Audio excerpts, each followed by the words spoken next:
This video is about genes that gamble. The basic idea of natural selection is that if a gene does an above-average job at helping its host creatures survive and reproduce, it'll tend to become more common as creatures compete with each other over the generations. This tendency to survive and reproduce is called fitness, and you'll often hear natural selection summarized as survival of the fittest. But one day, a clever, newly mutated gene realized another strategy was possible. If copies of the gene exist in multiple different creatures, the gene can do better by causing the creatures to help each other rather than mercilessly competing with each other. This concept is known as inclusive fitness. The only problem is the copies of a gene are hidden inside the creatures and they can't see each other. So if the copies of the gene want to help each other, they have to gamble, sometimes helping the competing genes by accident. So the question is, how can a gene strategize around inclusive fitness without the whole plan backfiring? The condition for making inclusive fitness gambling work is called Hamilton's rule, and that's what we're going to build to. It's a pretty simple looking inequality, and if you've learned about Hamilton's rule before, you might be wondering why the heck this video is so long. Well, it turns out that the simplicity of Hamilton's rule is a bit deceptive, or at least it deceived me at first. So this video is going to go slowly, starting with the general requirement for gambling to be beneficial, and then applying that idea to simulations of increasingly complex biological systems. As we build, something will go wrong, and when it does, you might not realize it. You might be deceived, just like I was. It'll get fixed before the end of the video, but consider it a challenge to follow closely enough to see what's going wrong before I tell you about it. So let's start by playing a game. It costs 1 coin to play, then you can roll a die. If it comes up 6, you win 7 coins. Otherwise, you get nothing. Let's let this blob play for a bit while we try to predict what'll happen. Okay, so there are 6 possible outcomes, and we can summarize each with an equation where the payout minus the cost equals the net gain.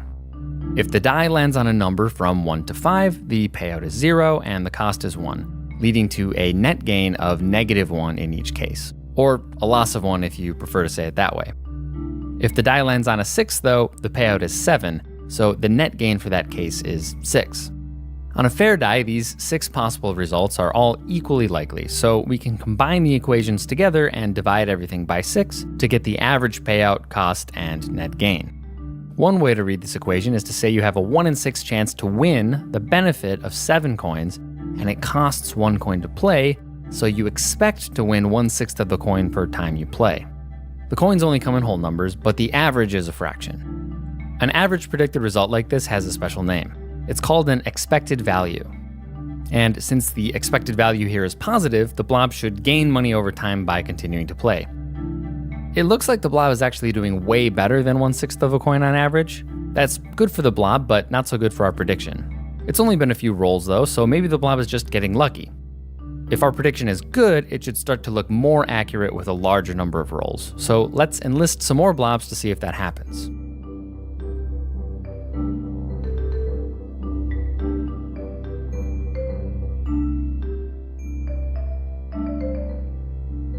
Well, it's starting to get pretty close. It can sometimes take surprisingly long for random events to even out, which is my favorite excuse whenever I'm getting my butt kicked in a board game. We can use variables to write this out in a way that will apply to a broader set of situations. The benefit of winning times the probability of winning minus the cost to play is the expected value of a gambling game. If the expected value is positive, it's usually a good idea to gamble. And when the expected value is negative, like in every single casino game for example, you should expect to lose money. You might notice that this looks basically the same as Hamilton's rule already, so let's try applying it to a biology simulation to see how it works. We'll start with the same basic structure from the video on green beard altruism. Each day, blobs will go out to the forest to eat some fruit. Some of the trees have predators in them though, and if the blobs are unlucky enough to visit a tree with a predator in it, they'll get eaten. But if they don't get eaten, they'll head to one of the homes and reproduce, creating a puddle of 3 new identical blobs in their place. And yes, a group of blob siblings is officially called a puddle. And after the blobs reproduce, the cycle repeats. Also, when it's time to go home, there might not be enough homes to go around, in which case some randomly determined blobs won't get to go home and reproduce. In case you've seen that green beard video, I want to highlight the key difference here. This time, the siblings always stick together in their puddle when they go out to a tree. There's no altruism yet, but let's make this a bit bigger and let it run for a while to understand how the simulation works in this baseline case.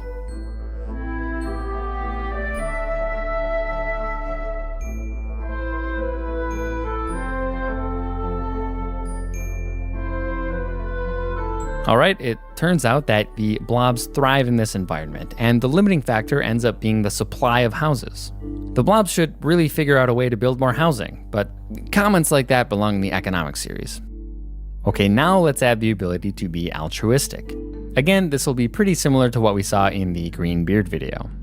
When the blobs go to a tree with a predator in it, one of them will notice the predator, and it'll have two options for how to react. The first option is to just run away, leaving the other blobs to die. We'll call this the cowardly behavior. The second option will be to make a bunch of noise to warn the other blobs, but in the process attract the predator's attention and end up getting eaten. Because these blobs are sacrificing themselves to help others, we'll call this the altruistic behavior. The behavior will be controlled by a gene, which has two versions or alleles. The cowardly allele will be blue, and the altruism allele will be orange. The blobs can't actually see the genes, but we're going to use these colors to graph the frequency of each allele over time. I mention this in basically every video, but I can't say enough how in real life the cause of behaviors is very complex. It's only partly genetic, and the genetic part itself is a lot more complicated than this model we're using here, where just one gene controls this one kind of behavior. We're just using a simple model to explore one small piece of the very large picture of behavior. But with that said, let's run this simulation. We'll start with equal numbers of each allele. Before we hit go though, what do you think will happen? Will one allele take over? If so, which one? Try using that expected value idea we talked about earlier, and keep in mind that the puddles stay together when they go to find food.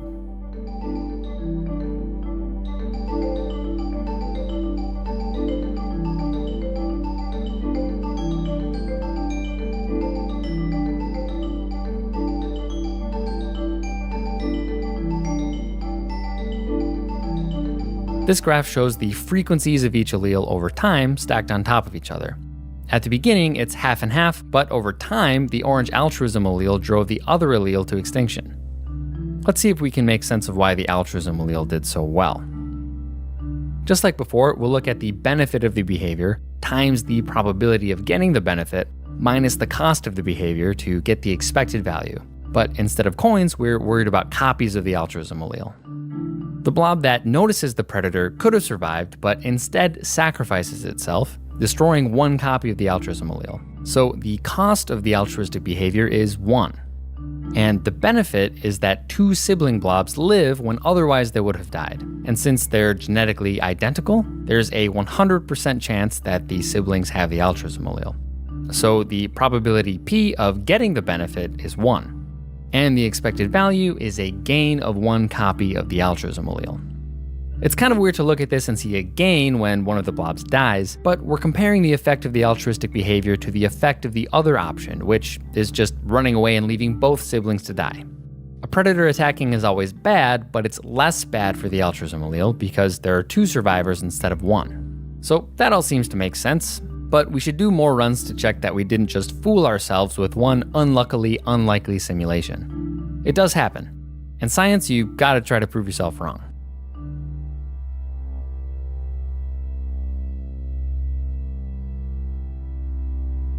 This graph summarizes all 30 runs. Each thin black line is one run, and the thick black line is the average. So yeah, the orange altruism allele takes over the population pretty consistently. In hindsight, that's not too surprising. There's only one possible outcome of the altruistic behavior, and it's positive for the allele, so it's not even really a gamble. Now let's make it more interesting by adding sexual reproduction to mix up the alleles and add uncertainty. Now when creatures go home at the end of the day, two creatures will go to each home, and when they produce their puddle of 3 offspring together, each offspring will get a copy of one of the parent's alleles, with each parent having an equal chance of passing to each offspring. If you've learned about genetics before, you might have learned about creatures that have 2 alleles for each gene in their genome instead of just 1. And in that case, each offspring gets 1 allele from each parent. The word for that is diploid. That's how humans and most other animals work, but some organisms do have just one copy. The word for that is haploid, and at least for now, we're going to stick with that. Okay, for this simulation, let's make our prediction together. Just like in the previous simulation, sounding the alarm will cost a blob its life, and cost the altruism allele one of its copies. And the benefit is still 2, since 2 blobs will be saved. But it's no longer certain that the siblings will also carry the altruism allele. The sexual reproduction is mixing up the alleles, so P is no longer equal to 1 like it was with asexual reproduction. At the other extreme, if P were all the way down to 0, both siblings would definitely not share the allele, and the expected net value to the allele would be -1. But realistically, it'll be somewhere in between. So to figure out the value of P here, let's bring back the sacrificer blob and focus on just one sibling. We're already in a situation where the blob who notices the predator has the altruism allele, so we know that at least one of the parents also had the allele. That's where the sacrificer's allele came from. The sibling could have gotten its allele from that same parent or the other parent. Each possibility is equally likely, each happening 50% of the time. When both siblings get the allele from the same parent, we have a special name for it. The 2 alleles are identical by descent. In this case, the sibling definitely has the altruism allele. So let's put that 50% chance into the value for P, but we're not done yet. In the other possibility, where the sibling got its allele from the other parent, it could be either kind of allele. Since the mating is random, the chance that the other parent also had the altruism allele is the same as the frequency of the altruism allele in the whole population. But that number is going to change over time, so unfortunately this P won't have just one value. If you're new to calculating probabilities, this might feel like a bit much. Don't worry, it can take some time and practice for that kind of thing to sink in. But to summarize this, there are 2 ways for the sibling to also have the altruism allele. It can be identical by descent, or it can be from the other parent and just happen to be the altruism allele because there are copies floating around in the population. The fact that P depends on the frequency of the altruism allele is a little bit icky. But we can still say some things about the starting case and the best case and the worst case. First, we're going to start the simulation with 50% of each allele. So the probability P will start at 75% or 0.75. If we plug that into the expected value equation, we get 0.5. That's positive, so we should expect the altruism allele to do well at the beginning, increasing its frequency, causing P to go up more as time goes on, again raising the expected value, and so on, leading to total domination, which is the best case. And even in the worst case, the frequency of the altruism allele can't go any lower than 0, so P can never go below 0.5, meaning the expected value of the behavior can't go below 0. It's technically possible for the altruism allele to go extinct anyway, but there can literally never be a negative expected value for the behavior, so it would be very surprising. So my money is on the altruism allele taking over again. What do you think? If you think there's a flaw in this reasoning, now would be your chance to point it out. A hindsight explanation isn't worth as many points as a prediction. But why am I saying this? My prediction is obviously logical and flawless, and I'd never make a mistake, let alone put it on YouTube.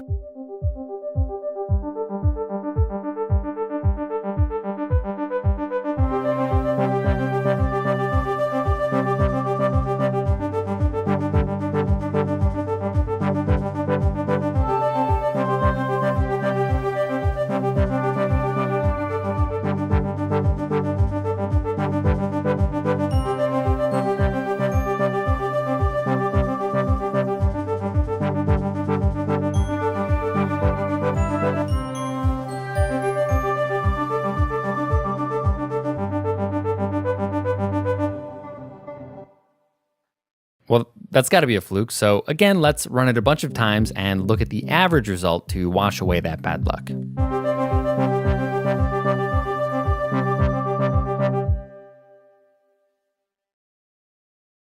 All right, you caught me. There's something wrong with that previous analysis. And don't worry, I've checked the code. It's the prediction that's wrong, not just the simulation. I know I said hindsight explanations aren't worth as much, but if I'm being honest, it's what I had to do. And there's nothing wrong with understanding something in hindsight as long as you test that understanding in new situations to make sure it holds up. Anyway, take a minute to see if you can figure out the flaw.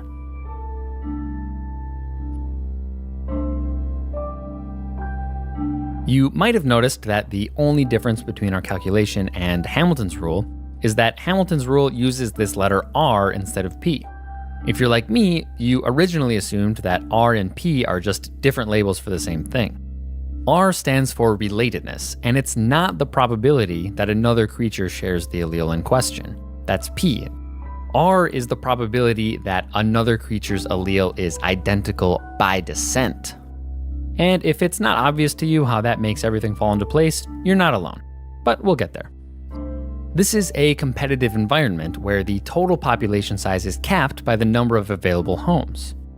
An allele succeeds in a competitive environment when its frequency increases over time, when it becomes a greater and greater fraction of the alleles in a population. Alleles can only make progress at the expense of other alleles, so to make a good prediction, we'd have to consider that competition more carefully instead of just focusing on the number of copies of the altruism allele. If the population starts out half and half, we can increase the frequency of the orange alleles by adding a group of alleles that's more than half orange. It's okay if we add some blue ones too, as long as more than half are orange. And if the population gets to a point where, say, 90% of the alleles are orange, then adding more than half orange won't be good enough. We'd have to add a group that's more than 90% orange. Ideally, 100% of the alleles we add would be orange, but unfortunately, we don't have a way to guarantee that. But as long as the fraction of orange alleles we add is more than the current frequency of orange alleles, the frequency will go up. So this is the true task of the altruistic behavior. On average, of the alleles it saves, the fraction that are orange needs to be greater than the current frequency of orange being the altruism allele. It's possible to write this down in a little bit more detail and do some algebra, and then Hamilton's rule pops out. We're not going to do that right now, but it happens in a way I didn't expect when I tried it, so it might be an interesting puzzle if you're curious about it.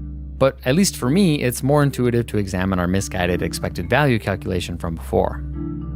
The key difference is this second part of our expression for P. It deals with saved alleles that are not identical by descent. This group of alleles has the same makeup as those in the broader population, so you can help this group as much as you want, but on average, that won't affect the frequency. Our original calculation only ignored the cowardly alleles, so it had a lopsided view. The remaining part of T deals with the siblings whose alleles are identical by descent. And this group, since it's 100% altruism alleles, will have an effect on the frequency if you add them to the pool. And this is actually just the same thing as R that appears in Hamilton's rule. For siblings, R is 1/2, like we worked out before when we thought about where the alleles could go, and each kind of relationship has its own value. And you can calculate R for any given situation by tracing where the alleles might go. But we're not going to get into that right now. So Hamilton's rule includes the effect on alleles that are identical by descent, which affects the frequency, and it includes the cost to the altruism allele, which also affects the frequency, but it ignores the group that's not identical by descent because that won't affect the frequency. It still feels a little bit magical to me that it looks like a plain expected value condition, but it neatly ignores everything that's neutral with respect to the current frequencies. If we look back at the most recent simulation, we see that B times R minus C is exactly 0. So now it makes sense that the alleles were evenly matched. But we should also test a situation that does satisfy Hamilton's rule. Just a small change should do it, so let's reduce the death chance for a creature who sounds the alarm from 100% to 95%. Totally gonna work, right?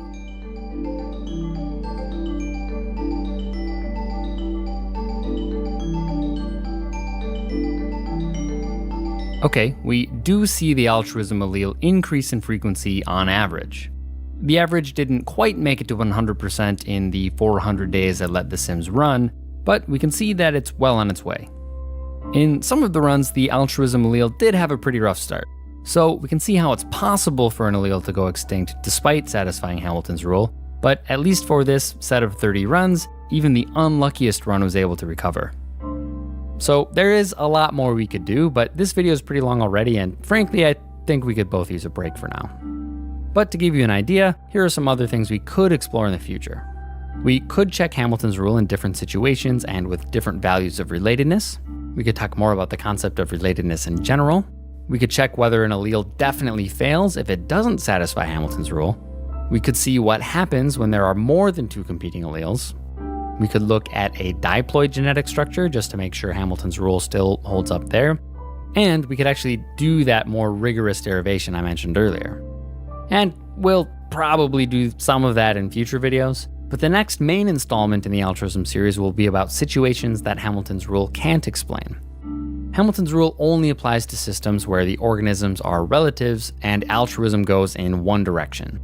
In many situations though, especially in humans, cooperation goes two ways or even happens in a complex web and is often not between close relatives, so that'll be a fun thing to explore. As always, thanks for watching.